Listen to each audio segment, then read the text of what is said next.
What if I told you that one of the greatest thinkers of the 20th century believed that Jews and Arabs could live together in peace within the same state? That was Martin Buber's dream, a dream that today almost no one remembers. If you want to discover this incredible story, subscribe to the channel and share this video so more people can learn about this vision of peace. What if the path to peace in the Middle East had been charted even before the creation of the State of Israel, by a philosopher who believed more in dialogue than in domination? And what if, for some reason, that path had been ignored, silenced by the urgency of war, the pain of exile, fear, and revenge? This is not an abstract hypothesis. That path existed. It had a name, a face, a voice, and a heart that believed, even in the face of tragedy, that Jews and Arabs could live side by side within the same state, respecting their identities, their histories, their wounds. That man's name was Martin Buber. Today, when we hear about Israel and Palestine, the scene is almost always one of conflict, barricades, rockets, walls, and accusations. Headlines cycle between failed diplomacy and sudden explosions. But there is a lesser-known, almost erased story about a man who, long before divisions became concrete walls, dreamed of a bridge. Not just any bridge. A bridge built with words, listening, mutual recognition, a bridge called dialogue. Martin Buber was not a politician. He did not command armies, sign treaties, or occupy palaces. But what he offered was even rarer, a deeply human vision of how peoples could exist together without destroying each other. He believed that if we changed how we relate to the other, we would change history. Philosopher, thinker, educator, mystic, Buber defied simple definitions. He moved between Jewish spirituality and Western philosophy, between abstract thought and the brutal reality of his time. And perhaps because of this, he was able to see the conflict differently, not as a war between eternal enemies, but as an open wound between neighbors who stopped listening to each other. His dream, however, never made headlines. While others built walls, he drew bridges. While others shouted, he insisted on listening. While politics demanded quick decisions, he offered slow thought, deep, uncomfortable, necessary. And perhaps for that reason, his idea was forgotten. Because the world is often not ready for those who see too far ahead. But today, as voices become screams and paths seem to close, perhaps it is time to dig up that memory, to hear again what Martin Buber tried to say, before it is too late. Because sometimes what the world has forgotten is exactly what it most needs to remember. In the next chapter, we will learn who this man was, who dared to believe in peace, and how his life journey took him from Vienna to the hills of Jerusalem, carrying not only books and ideas but a hope that still pulses, even if in silence. Before becoming a symbol of a forgotten vision of peace, Martin Buber was just a lonely child in Vienna, living between the weight of Jewish traditions and the intellectual effervescence of Central Europe. He was born in 1878 into a cultured and wealthy Jewish family, but his parents' separation marked him early. He was raised by his grandparents, especially his paternal grandfather, Solomon Buber, a renowned scholar of rabbinic literature. It was in this environment that young Martin had his first contact with the texts that would shape his mind and spirit. Vienna at the end of the 19th century was a cultural melting pot. It was the city of Freud, Mahler, Herzl, a metropolis, where ideas boiled and Jewish identity was constantly challenged. For Buber, being Jewish was not just an ethnic or religious heritage, it was a constant questioning. And this restlessness would accompany him throughout his life. Still young, Buber distanced himself from traditional Judaism. He sought answers in German philosophy, Christian mysticism, literature, psychology. He studied in Leipzig, Zurich, and Berlin, drinking from the sources of Kant, Nietzsche, Kierkegaard. But it was only when he discovered Hasidism, the Jewish mystical movement born in Eastern Europe, that his soul found resonance. It was not just doctrine, but a spiritual experience. Hasidism taught that God reveals himself in encounter, in listening, in everyday gestures. This enchanted Buber. He saw there not an escape from the world, but a way to transform it through the simplest and deepest human relationships. In his youth, he became involved with Zionism, the movement seeking the return of Jews to the land of Israel. But his Zionism was atypical. While many spoke of security, borders, and sovereignty, Buber spoke of culture, ethics, and coexistence. He believed the Jewish people should not only return physically but spiritually, and that meant returning to their mission to be a light among nations, a witness to God's presence in the world. His work as an editor and lecturer gained notoriety. He became an influential voice among Jewish and non-Jewish intellectuals. But his life took a sharp turn with the rise of Nazism in Germany. In 1933, with Hitler in power, Buber saw his freedoms restricted. His books were banned. His lectures were stopped. His thinking, humanist, spiritual, anti-totalitarian, was too dangerous for the new regime. He still resisted for a few years, creating a clandestine Jewish education network, hoping to preserve what dignity and culture remained for German Jews. But in 1938, pressured by racial laws and growing anti-Semitic attacks, Buber left for Palestine, leaving behind a Europe plunged into darkness. He arrived in the Holy Land as an exile, but also as a prophet. He took a philosophy chair at the newly founded Hebrew University of Jerusalem and began a new phase of life, not as a distant theorist, but as an active witness to a contested dream, the building of a society where Jews and Arabs could coexist without fear. But before we dive into this crucial chapter of his journey, it is necessary to understand the key to his entire thinking, a work that marked the 20th century and is still studied today by philosophers, theologians, psychologists, and educators around the world. The work is called I and Thou, and in it, Buber synthesized the essence of his teaching. The quality of our relationships defines the quality of our existence. In the next chapter, we will open this book not only with our eyes, but with our hearts. Because understanding Buber is more than comprehending a philosophical system. It is recognizing that every true transformation begins in the way we look at the other. If there is a key capable of unlocking Martin Buber's worldview, it is contained in a singular work published in 1923, E com Du, or in Portuguese, Eu e Tu. A brief, almost poetic book, but one that carries a profound philosophical and existential weight. More than a rational treatise, I and Thou is a meditation on the way we relate, with people, with the world, with the divine. At the center of his philosophy is the idea that human life is constituted through two fundamental types of relation. The I-it-ich-us relation and the I-thou-ich-du relation. They are not just forms of communication, they are modes of being in the world.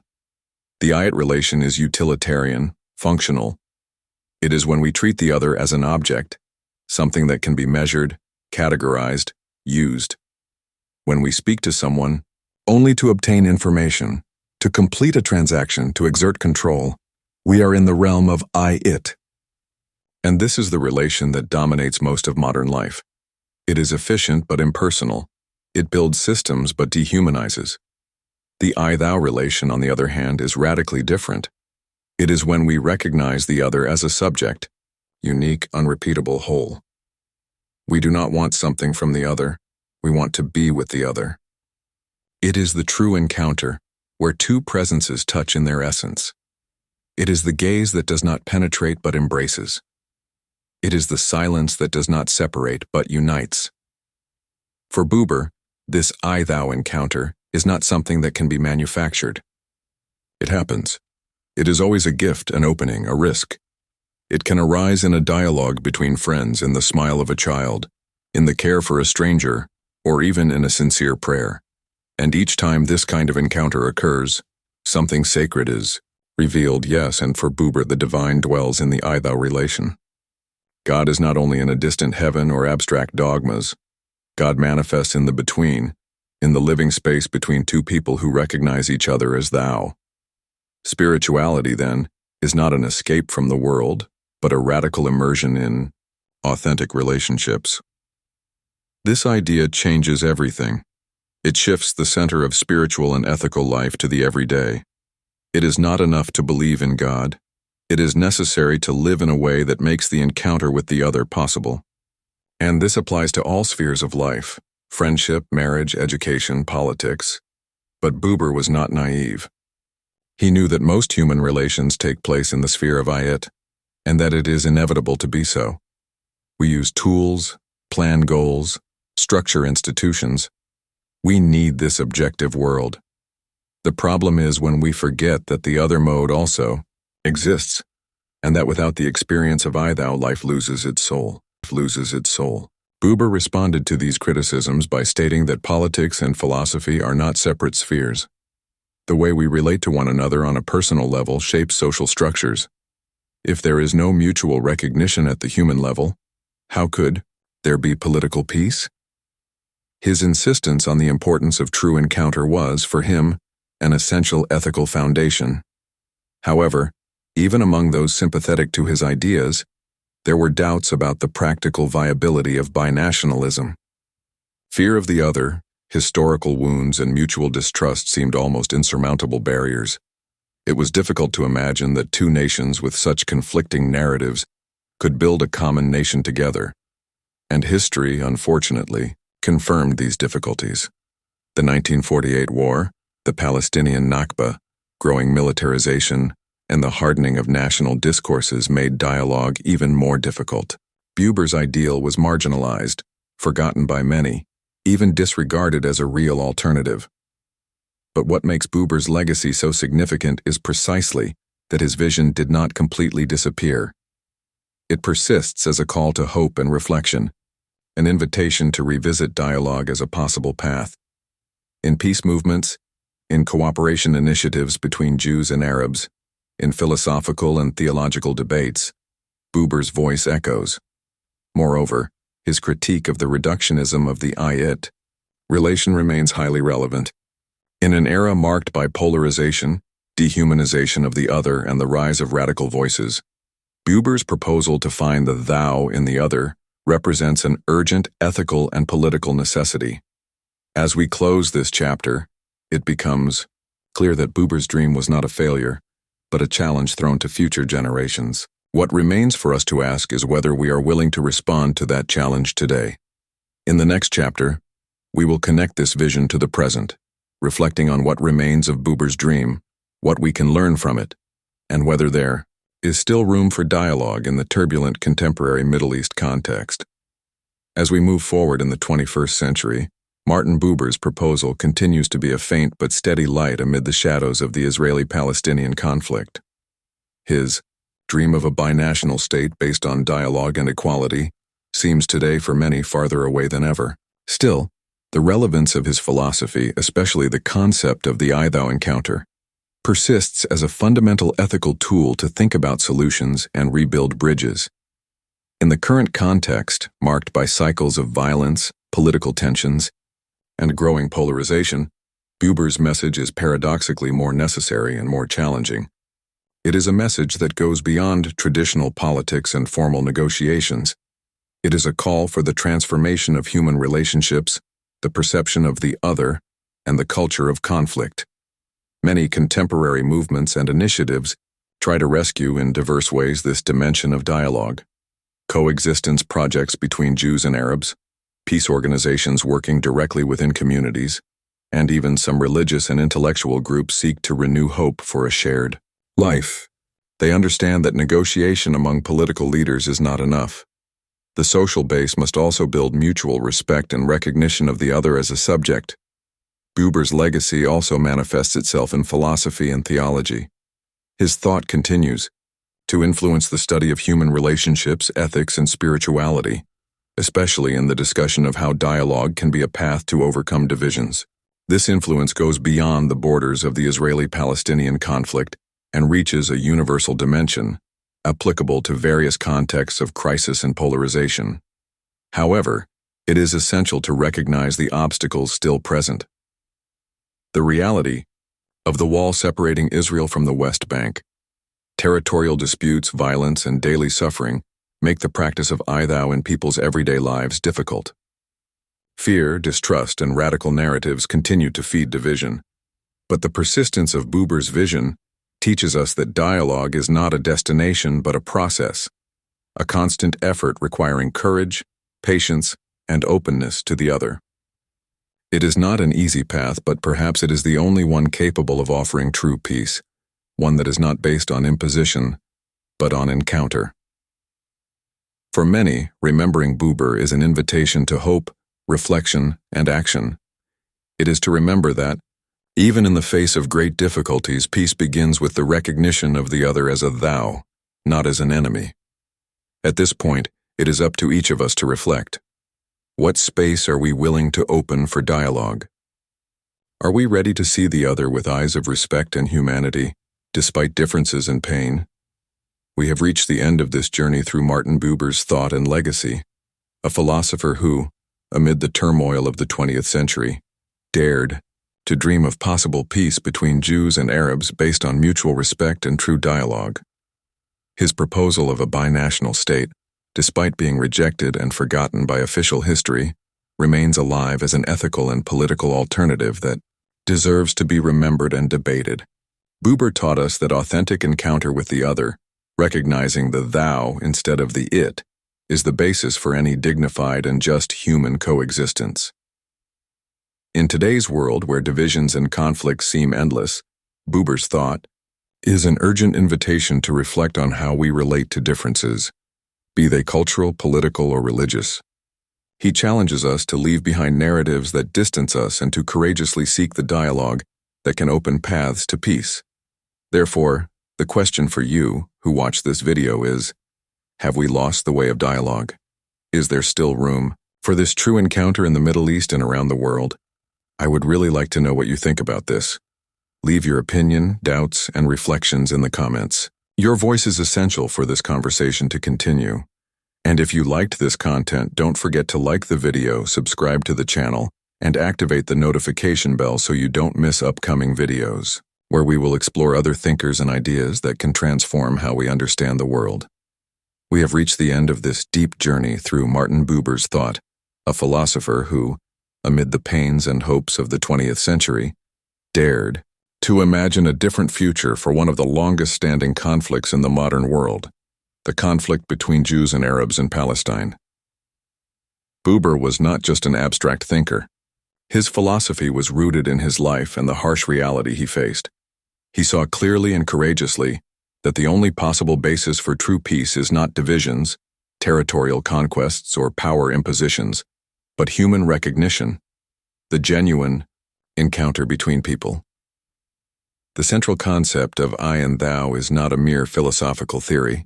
It is a practical ethic, an invitation for each of us to see the other not as an object, enemy, or threat, but as a subject, a partner in dialogue and coexistence.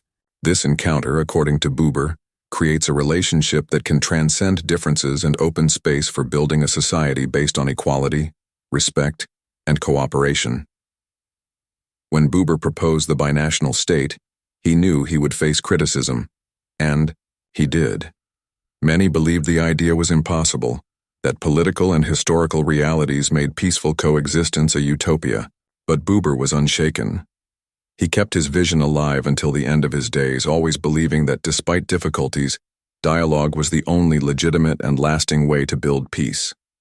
Today, decades later, we can look at this proposal with a mix of longing, hope, and challenge.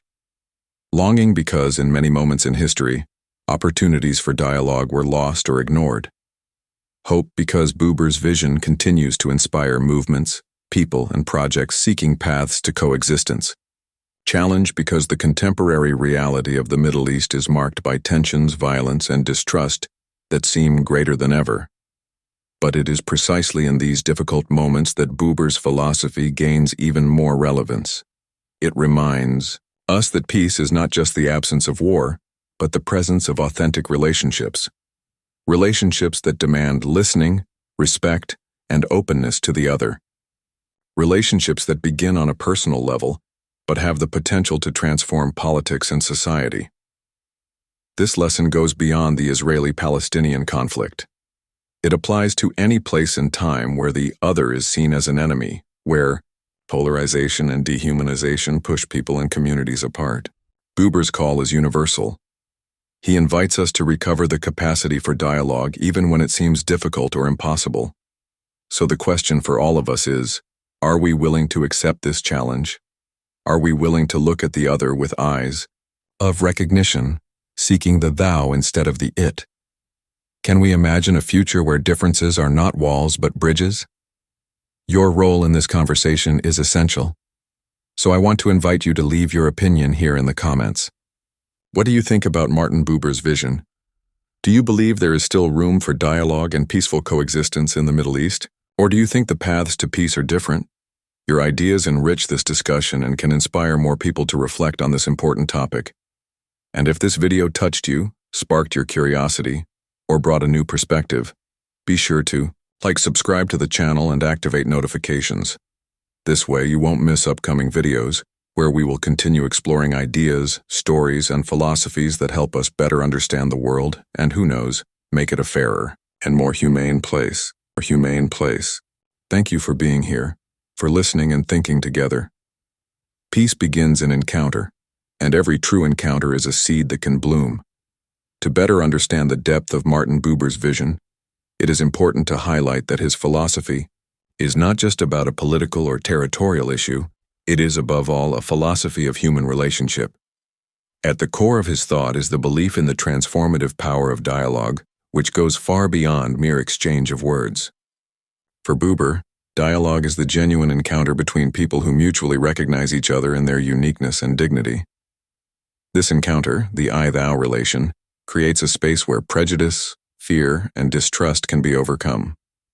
It is in this space that peace has its strongest roots. It is an invitation for each of us in our daily lives to practice this way of seeing the other, whether on a personal, social, or political level. Throughout history, we have often allowed the vision of the other as enemy to prevail. Narratives that justify violence, exclusion, and segregation become dominant. In the case of the Israeli-Palestinian conflict, these narratives are loaded with pain, fear, and memories of injustices suffered. This makes the path of dialogue even more difficult, but also more urgent. Buber knew that the path of dialogue is neither simple nor immediate. It is a process that demands patience, courage, and willingness to face the unknown. It is a process that can be interrupted, distorted, or ignored, but must never be abandoned completely. In today's world, where media amplify conflicts and polarization grows, Buber's legacy is an invitation to slow down, listen carefully, and seek in each interlocutor the human being behind the differences. Moreover, his proposal of a binational state reminds us that peace should not be built upon exclusion or inequality, but on the foundation of mutual respect and shared justice. It is a model that challenges the logic of us versus them and proposes a we together. Of course, we know the challenges are enormous. Political, economic, historical, and religious issues complicate any easy solution. But Buber's proposal opens a window to imagine possibilities that go beyond the limits of what today seems possible. That is why revisiting Buber's thought is not a mere academic exercise. It is an attitude of hope and responsibility. Hope because it reminds us that peace is not an unattainable utopia, but a possible project. Responsibility because it places us before the challenge to act, each in our own way, to build more humane relationships. Reflecting on Buber's legacy, we are also invited to think about the role each of us can play in this process. As citizens, we can support initiatives that promote dialogue and coexistence. As individuals, we can seek to practice respect and true listening in our daily relationships. And more than ever, we need to value the voices that seek to unite, that strive to build bridges instead of walls. It is this spirit that can fuel real transformation, beginning with the change within each of us. In summary, Martin Buber's philosophy is an invitation to look at the other with eyes of humanity, to cultivate dialogue as a path, and to believe that true peace is possible when we recognize the other as a you, not an enemy, not an object, but a partner on the human journey. This video was an attempt to bring this message to light so that we can remember, reflect, and perhaps act. Because deep down, Buber's dream remains a collective dream, a dream of peace, justice, and coexistence. Now, I leave you with a final reflection. How can we contribute so that this dream is not just a distant idea, but a concrete reality?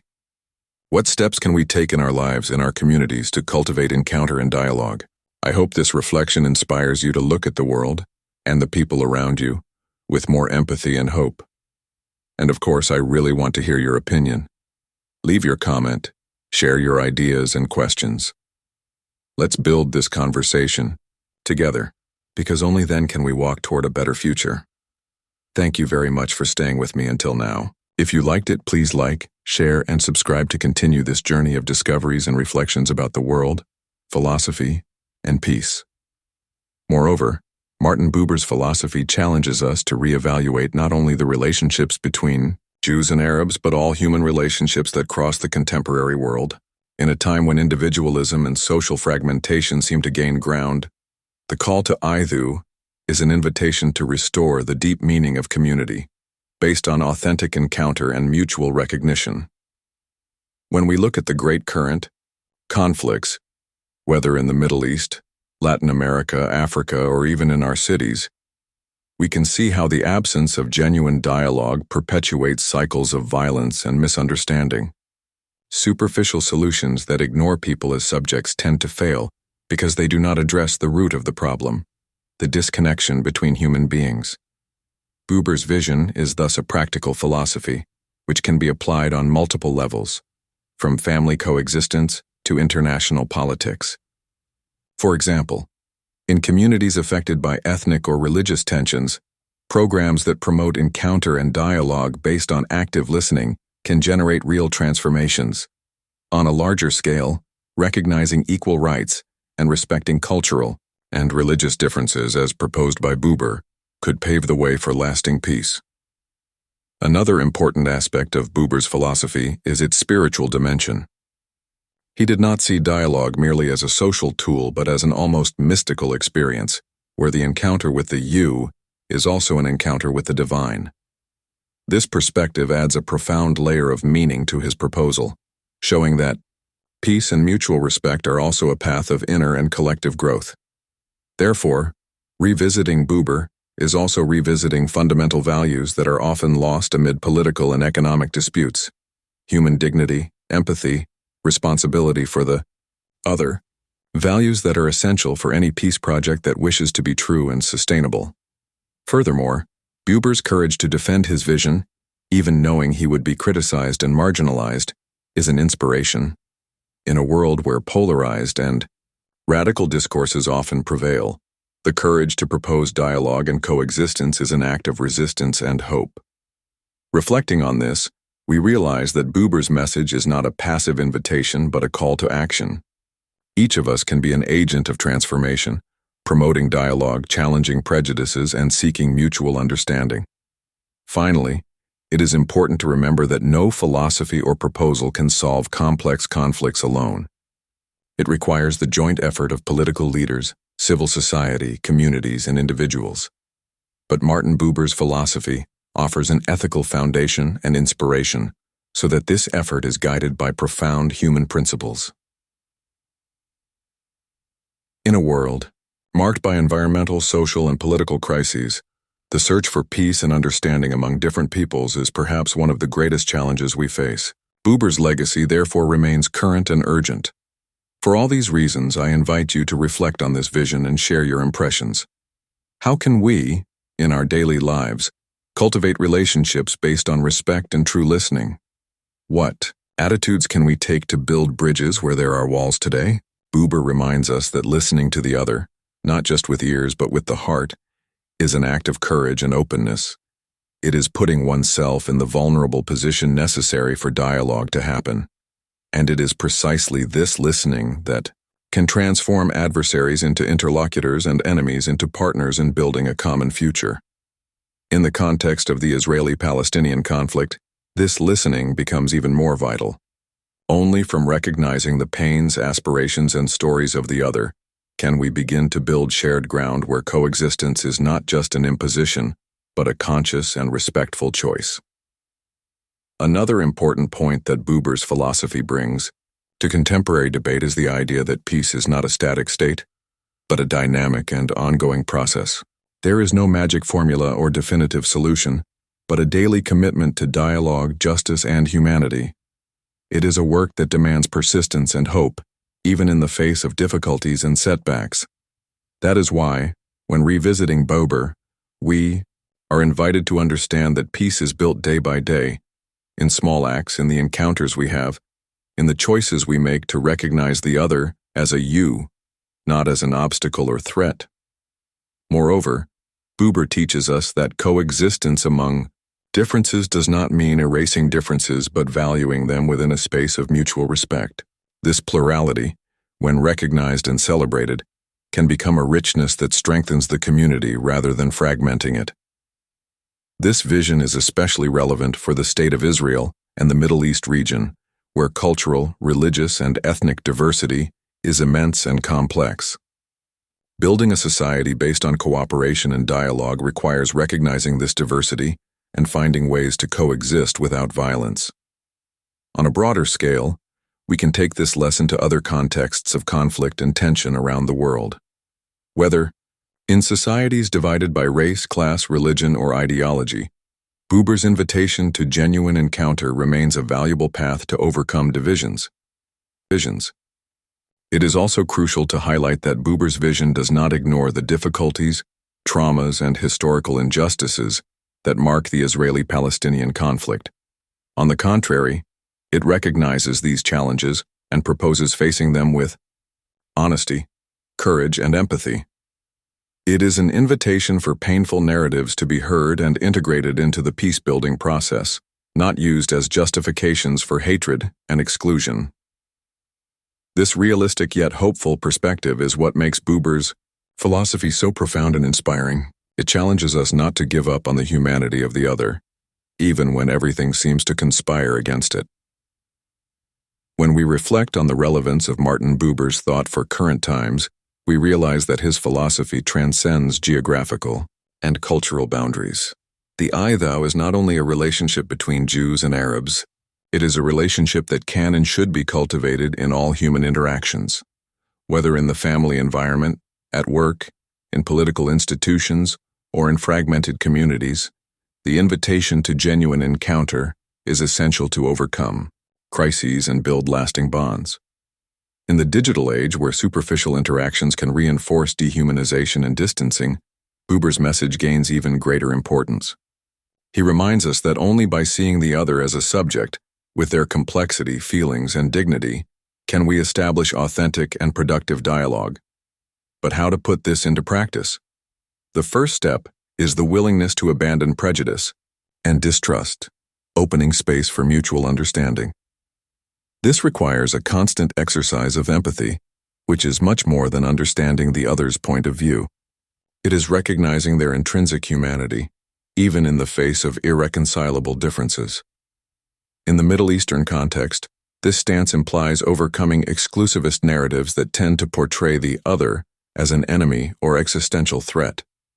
It also means questioning radical discourses that feed the cycle of violence and distance any possibility of dialogue. Buber proposes a different path, the path of respectful coexistence, where conflict is not denied but transformed into constructive dialogue. And this path is not simple. It demands courage and patience.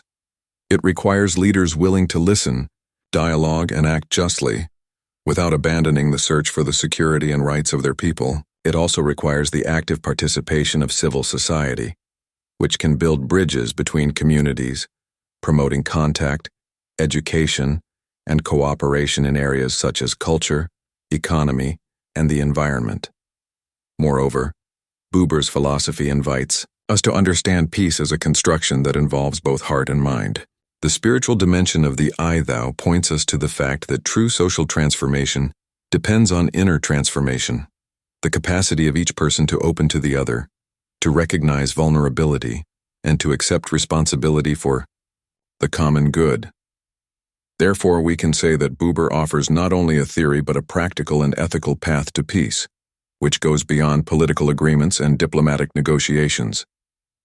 It is an invitation for each human being to engage in the challenge of building relationships based on respect and dignity. This humanizing vision is especially necessary in a world where economic and political interests often prevail, ignoring the human consequences of decisions made. From Buber's philosophy, we are reminded that behind every conflict are real people, with histories, dreams, and pains that deserve to be acknowledged. Furthermore, when thinking about building a binational state as Buber proposed, it is essential to understand that this does not mean erasing cultural and religious identities, but creating a space where they can coexist with equality and respect. It is a huge challenge, but one that can open the way to a more just and pluralistic society model. Finally, the message that remains is that dialogue, respect, and mutual recognition are not just distant philosophical ideals, but possible and necessary practices for a future where different voices can coexist without violence. Martin Buber's legacy is a reminder that peace is a living process, built by concrete actions and the continuous commitment of each individual and community. If you like this reflection on Martin Buber and the dream of peace between Jews and Arabs, don't forget to leave your like down below. This helps the channel grow and bring these ideas to more people. Also, subscribe to the channel and activate the notification bell to receive updates on upcoming videos, where we will continue exploring deep and relevant themes about Israel, philosophy, and the search for a better world. And of course, share this video with your friends, family, and on social media. The more people participate in this conversation, the greater the chance of spreading the message of dialogue and hope. Thank you for being here, and see you in the next video.